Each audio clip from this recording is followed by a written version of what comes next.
नमस्कार। आज एक बड़ा मज़ेदार प्रश्न के साथ हमारा सत्संग शुरू हो रहा है। प्रश्न ये है कि सुनते ही आपको लगेगा ये कैसा प्रश्न है। देखिए इतना मज़ेदार है। ये जो शर्ट मैं पहना हूँ, मान लीजिए ये कुर्ता जो पहन के यहाँ बैठा हूँ। अब प्रश्न ये आता है कि अब कहने में तो हम लोग ऐसा ही कहते हैं कि मैं ये शर्ट को पहना हूँ, पर अगर ऐसा पूछ सकता था कि क्या मैं ये शर्ट को पहना हूँ या ये शर्ट मुझे पहना है, सोच के देखिए। ये भी तो कोई प्रश्न हो सकता था। कोई अगर ऐसा पूछे, अरे ये शर्ट तुम्हें क्यों पहना है आज, हो तो सकता था ना। मानिए यही शर्ट यही कुर्ता मैं नहीं पहन के कोई और पहनता, तो ऐसा तो हो सकता था कि शर्ट मुझे नहीं पहन के शर्ट किसी और को आज पहना है। आप अगर आज ये शर्ट पहन ले, ये कुर्ता पहन ले, तो ऐसा हो जाता कि शर्ट मुझे आज नहीं पहना है, शर्ट आपको पहना है। प्रश्न आपको लग रहा है शायद बड़ा मज़ेदार या कैसा एक एक अनोखा प्रश्न है, पर बहुत साल पहले भी ऐसे एक प्रश्न पूछे थे एक बहुत बड़े फिलोसोफर। वैसे वो शुरुआत से तो फिलोसोफर नहीं थे, ऐसे ही आम इंसान थे। ये नहीं कह रहा हूँ कि फिलोसोफर आम इंसान नहीं या आम इंसान फिलोसोफर नहीं, वो बात नहीं है। मतलब दूसरे काम करते थे, फिलोसफी करना ही उनका मेन कर्म नहीं था। मोंटेन उनका नाम था। 50-70 की साल, मतलब आज से तकरीबन मान लीजिए 500, 450-500 साल पहले की बात कर रहा हूँ। तभी उनके बहुत निकट के बहुत 4-5 बहुत ही उनके उनके अपने कोई देहांत हो गया था उन लोगों का। तो उनसे वो बहुत विषाद में डूब गए थे। एकदम विषाद में डूब कर वो रिट्रीट मतलब विड्रॉ कर लिए लाइफ से, जीवन से ही वो विमर्श होकर एकदम पीछे हट गए थे और जाकर पहाड़ी पे चढ़कर सोच रहे थे अपने जीवन में कि ये क्या है ऐसा जीवन। मतलब मौत को लेकर सोचते सोचते, मौत की सच्चाई को ढूंढते ढूंढते उन्होंने जीवन का सच्चाई उनको ढूंढ के मिल गया था। और उन्होंने उसके बाद काफ़ी सारे उनका सोच लेकर वो लिखे थे। उनके मोंटेन उनका नाम है, किताब उनका बड़े प्रसिद्ध हुए थे। बहुत गहराई, प्रोफाउंड जिसको कहते हैं, गहरा आध्यात्मिक किताब है। प्रश्न उनका ऐसा बड़ा मज़ेदार होता था कि एक अंग्रेज़ी में कह रहा हूँ कि when I am playing with the cat, how do I know that the cat is not playing with me. मतलब हम सोचते हैं कि अरे बिल्ली के साथ हम खेल रहे हैं, इस बिल्ली को लेकर हम खेल रहे हैं, पर यह कैसे पता कि बिल्ली मुझे लेकर खेल नहीं रही है। तो इसको लेकर ऐसे ऐसे प्रश्नों को लेकर उन्होंने तब बहुत ही गहराई की बातें लिखी थी। ऐसे ये प्रश्न देखिए, प्रश्न एक कुदाली के जैसा होता है, जिससे या कोई भी यंत्र के जैसा होता है। उस यंत्र को, प्रश्न को आप जैसे व्यवहार करें, किसी भी टेक्नोलॉजी हो, तकनीक हो, कोई यंत्र हो, उसको कैसे व्यवहार करें उसके ऊपर निर्भर करता है आपको क्या मिलेगा। इसी तरह इस प्रश्न को भी हम लोग कैसे व्यवहार करें। तो इस प्रश्न को समझने के लिए एक और विषय पे जाते हैं जो गहराई का प्रश्न है, क्योंकि ये शर्ट को मैं पहना हूँ या शर्ट मुझे पहना है, इसका ताल्लुक इतना गहरा है, इतना गंभीर है, इतना आध्यात्मिक है, इतना सामाजिक है कि हम इसको ऐसे प्रश्न के साथ जोड़ सकते हैं जो कि हमारा जाति, धर्म वगैरह के साथ जुड़ता है। अब प्रश्न अगर ये हो कि कर्मयोग फॉर 21st सेंचुरी जो हम कह रहे हैं कि इस युग का जो कर्मयोग है और इसका फिट फॉर लाइफ, ये जो साधना पद्धति का जो प्रोग्राम है, ये सारा चीज़ जो है, क्या हम जाति प्रथा में विश्वास करते हैं या नहीं करते हैं? क्या हम अलग अलग धर्म, इतने जो धर्म हैं इसमें विश्वास करते हैं, नहीं करते हैं? धर्म से ही आगे बढ़ के आ जाता है जाति। तो जाति को लेकर धर्म में तो सब विश्वास करते हैं, इसको किसी को, कुछ लोग जो नास्तिक हैं वो नहीं करते हैं। पर इसको लेकर आज एक मुहिम चला है दुनिया में। तकरीबन बहुत 15% लोग, माने जो बड़ा 1% है, अगर सब धर्म को लिया जाए तो क्रिश्चियन धर्म सबसे बड़ा है, सबसे ज़्यादा मानने वाले हैं, फिर इस्लाम धर्म है, फिर तीसरे नंबर पे ऐसे आ जाते हैं जो कोई भी इस विशेष ये धर्म वो धर्म के नहीं है, अनऑर्गेनाइज टाइप के हैं, धर्म के हैं, तो वो सबसे बड़ा। उसके बाद हिंदू धर्म मानने वाले को लिया जाता है, फिर बौद्ध धर्म वगैरह। तो बहुत बड़े संख्या में लोग ऐसे हैं जो कोई धर्म को लेकर ठीक से चल नहीं रहे, ऐसे कोई मेन धर्म को लेकर चल नहीं रहे हैं, ऑर्गेनाइज धर्म के अंदर अपने आप को नहीं मानते हैं। तो ये बात अलग है। इसी तरह से जाति प्रथा जो है, जात वात, ये सब जो विचार है, इनको इसके विरोध में बहुत बड़ा मुहिम चला है। अनटचेबिलिटी, अछूत, ये वो, ये सब के बारे में जाति प्रथा जहाँ आके पहुँच गई थी, इसका एक बहुत बुरा असर समाज में आ रहा था।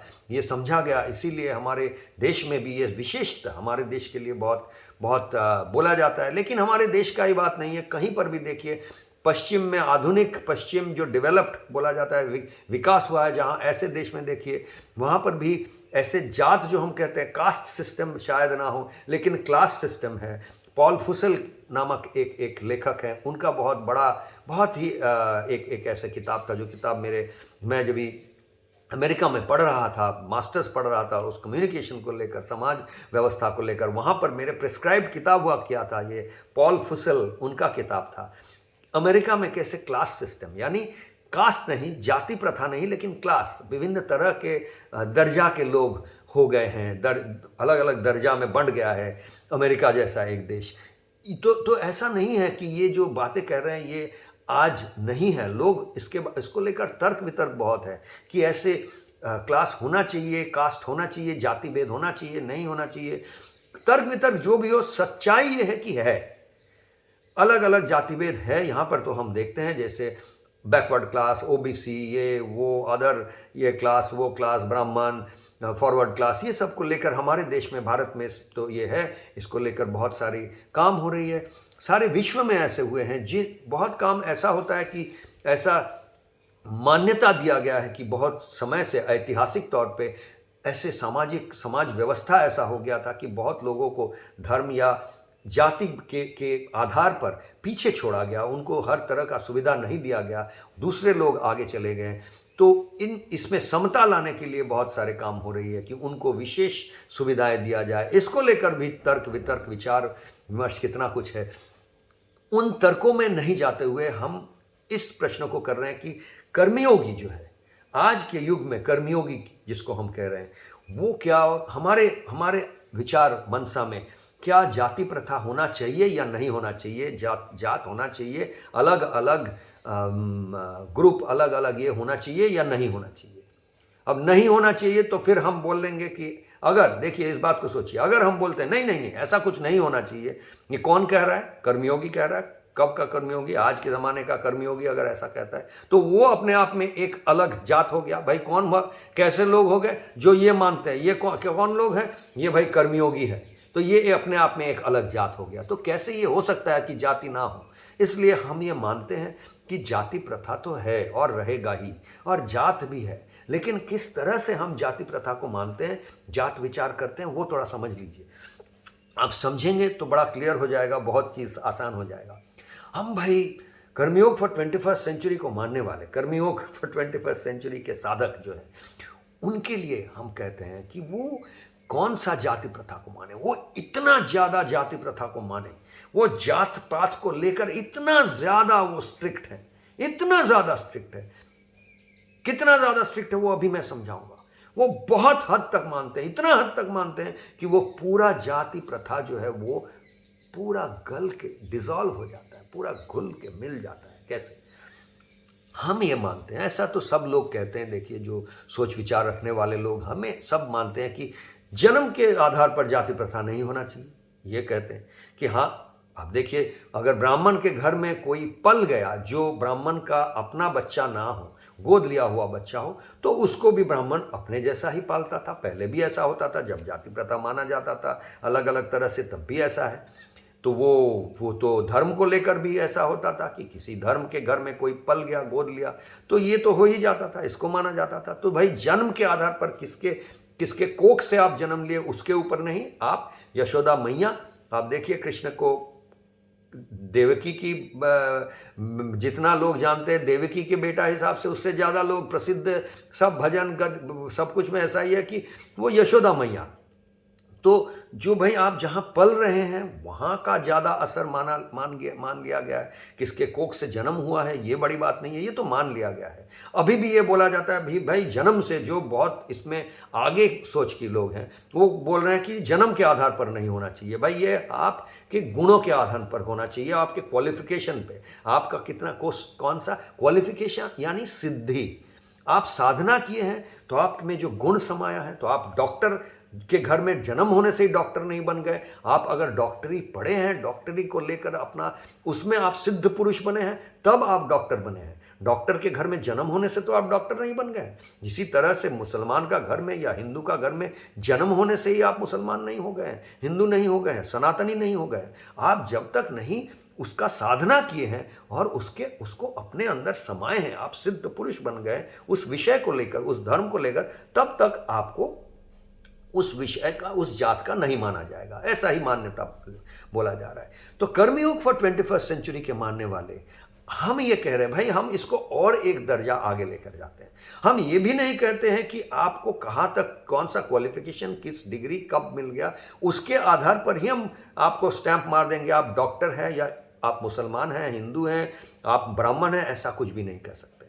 हम कह रहे हैं कि हर पल, हर मुहूर्त, हर क्षण, एक मोमेंट में, एक परिस्थिति में आप कर्म कैसा कर रहे हैं, कौन सा कर्म कर रहे हैं, वो निर्धारित करता है कि आपका जात उस मुहूर्त में क्या है।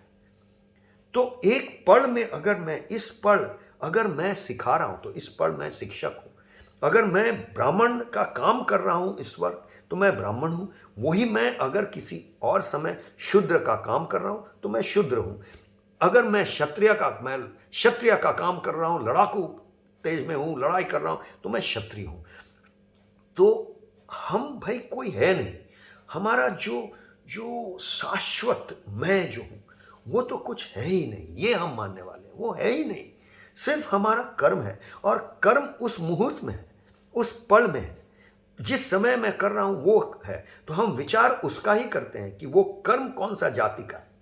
अगर सचिन तेंदुलकर क्रिकेट खेल रहे हैं तो जब वो बैटिंग कर रहे हैं तब वो बैट्समैन है, वो इंसान है, वो बैट्समैन नहीं है। इंसान के तौर पे बैटिंग जब करते हैं तब वो बैट्समैन। अच्छा, वो विश्व श्रेष्ठ बैट्समैन ये भी नहीं है। जिस दिन वो सेंचुरी मारते हैं और जिस दिन, उस दिन वो सर्वश्रेष्ठ बल्लेबाज होते हैं, बैट्समैन होते हैं। अच्छा, सेंचुरी मार रहे, उसमें भी जिस गेंद पे वो बहुत अच्छा एक छक्का मार दिया, बहुत अच्छा बैटिंग किए, उस गेंद पे वो सर्वश्रेष्ठ बल्लेबाज हुए। उसी इनिंग्स में एक गेंद वो अच्छा से खेल नहीं पाए तो उस मुहूर्त में वो विश्वश्रेष्ठ बैट्समैन नहीं रहे।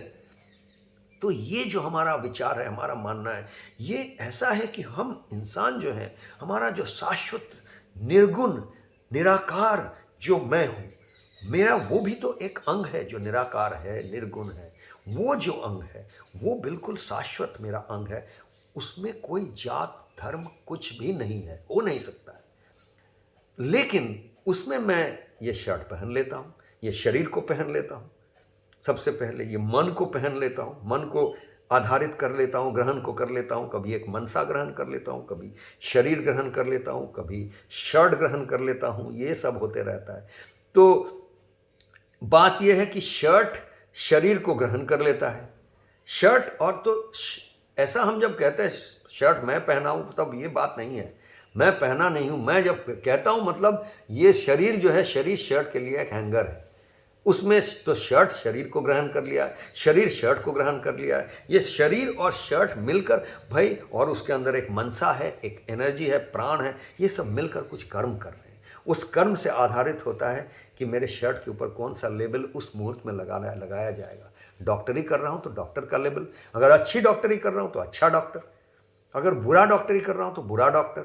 इसका मतलब ये नहीं कि 4 बार बुरा डॉक्टरी कर लिया मतलब मैं बुरा डॉक्टर बन गया हूँ, नहीं। मैं उस चार मुहूर्त में, 4 पल में, 4 परिस्थिति में डॉक्टरी ठीक से नहीं कर पाया। इसका मतलब ये नहीं कि 5वां परिस्थिति आएगा तो मैं बुरा ही करूँगा। अगर मैं अपने आप को साधना में फिर से लेके आया और डॉक्टरी के मामले में सिद्ध बन गया, तो हो सकता है अगला जो परिस्थिति आएगा, मौका आएगा, उसमें मैं बड़ा सिद्ध डॉक्टर के जैसा काम करूँगा। तब उस समय लेबल लग जाएगा कि ये सिद्ध डॉक्टर के जैसा काम किया। तो देखिए, ये हमारी मान्यता है। हम जाति प्रथा को इंसान के तौर पे नहीं मानते, कर्म के तौर पे मानते हैं कि वो कर्म कैसा है। और जाति अच्छा बुरा, मंगलमय, सत्य असत्य, ये सब को लेकर होता है। ऐसा नहीं कि डॉक्टर या ब्राह्मण या शूद्र ये मंगलकारी शूद्र, ये अमंगलकारी शूद्र, ये मंगलकारी ब्राह्मण, ये अमंगलकारी ब्राह्मण, ये मंगलकारी डॉक्टर, ये अमंगलकारी डॉक्टर। तो ये इस तरह से तो, लेकिन ये अमंगलकारी डॉक्टर का कर्म कर रहा है। डॉक्टर इंसान अमंगलकारी नहीं है, उसका कर्म अमंगलकारी है। कर्म को बदल दो, इंसान बदल जाएगा। इतना इस सोच के साथ आज का सत्संग समाप्त करता हूँ। नमस्कार।